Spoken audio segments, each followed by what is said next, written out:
Hi hello నమస్తే welcome to LP news. నేను తడి రాజశేఖర్. జగిత్యాల జిల్లా రాయకల్ మండలం మైతాపూర్ గ్రామంలో విషాదకర ఘటన చోటు చేసుకుంది. ప్రభుత్వ పాఠశాలలో ప్రధానోపాధ్యాయుడి వేధింపులు భరించలేక 10వ తరగతి విద్యార్థి దుగ్గిల్ల అక్షయ్ ఆత్మహత్యకు పాల్పడినట్లు ఆరోపణలు వినిపిస్తున్నాయి. ఈ ఘటనతో గ్రామంలో తీవ్ర ఉద్రిక్త పరిస్థితులు నెలకొన్నాయి. బాధిత విద్యార్థి కుటుంబ సభ్యులు ప్రధానోపాధ్యాయుడిపై తీవ్ర ఆరోపణలు చేస్తున్నారు. ఆగ్రహానికి గురైన గ్రామస్తులు రాయకల్ మైతాపూర్ ప్రధాన రహదారిపైకి వచ్చి ధర్నాకు దిగారు.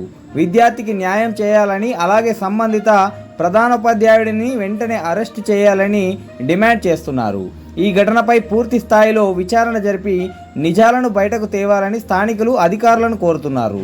ప్రస్తుతం పోలీసులు కేసు నమోదు చేసి దర్యాప్తు ప్రారంభించినట్లు సమాచారం. ఈ ఘటనపై మరిన్ని వివరాలు తెలియాల్సి ఉంది. రాయకాల్ మండలం మైతాపూర్ గ్రామానికి చెందినటువంటి మా యాదవ ముద్దుబిడ్డ ఇలా దుగ్గిల్ల అక్షయ్ గారిని ప్రాథమిక పాఠశాల విద్యార్థిని ఇలా ప్రాథమిక పాఠశాల చదివినటువంటి ప్రధానోపాధ్యాయులు అనేక వేధింపులకు గుర్తించడం వల్ల ఇలా ఆ విద్యార్థి ఇలా మందు దాగి సూసైడ్ చేసుకోవడం జరిగింది.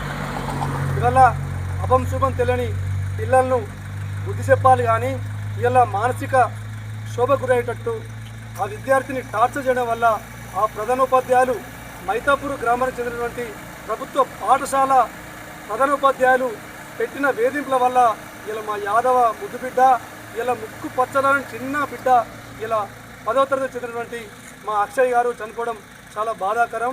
మరి ఇలా మా ఆ కుటుంబానికి తీరని శోకం. ఇలా ఈ కుటుంబానికి ఈ జిల్లా యాదవ సంఘం తరఫున మేమందరం తప్పకుండా అండగా ఉంటాం. ఇలా మా తప్పేం లేదు. మా చిన్న పిల్లలను తెలిసి తెలక తప్పు చేస్తే మందలించి బుద్ధి చెప్పాలి తప్ప ఇలా చనిపోయే విధంగా టార్చర్ చేయడం అని చేయడం అనేక విధాలుగా చాలా బాధాకరం. ఇలా యాదవ కుటుంబానికి అండగా ఉండడానికి యాదవ సంఘం జగిత్యాల జిల్లా తరఫున ఇవాళ మేము రాయకాల్ పట్టణానికి రావడం జరిగింది. ఇవాళ మా తప్పులేమని ఉంటే మీరు ఎత్తి చూపి మా తప్పులేమని ఉంటే నిలబెట్టి మాట్లాడి మాకు బుద్ధి చెప్పాలి తప్ప ఇలా 10 మందికి విద్య చెప్పే ఒక ఉపాధ్యాయుడు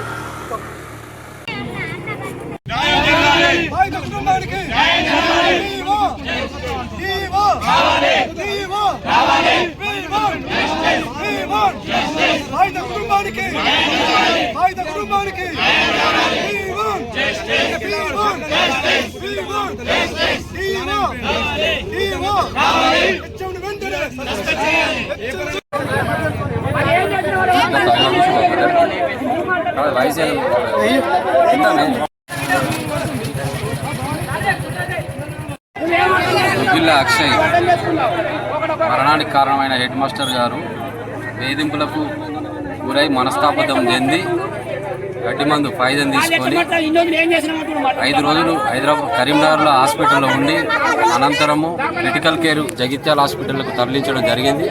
అక్కడ కూడా దాదాపు ఒక వారం రోజులు ట్రీట్మెంట్ తీసుకోవడం జరిగింది. గడిచిన 10 నుంచి 12 రోజుల వ్యవధిలో కూడా హెడ్ మాస్టర్ స్పందించక ఆయన మరణం అనంతరము మేమందరం కూడా ఈరోజు ఇక్కడికి వచ్చి కూర్చొని హెచ్ఎం గారు రావాల్సిందిగా, దానికి కారణమైనటువంటి హెచ్ఎం గారిని కస్టడీలోకి తీసుకొని వారిపైన కేసు బుక్ చేసి బాధిత కుటుంబానికి న్యాయం జరిగేలా చూడాలని డిమాండ్ చేయడం జరుగుతుంది.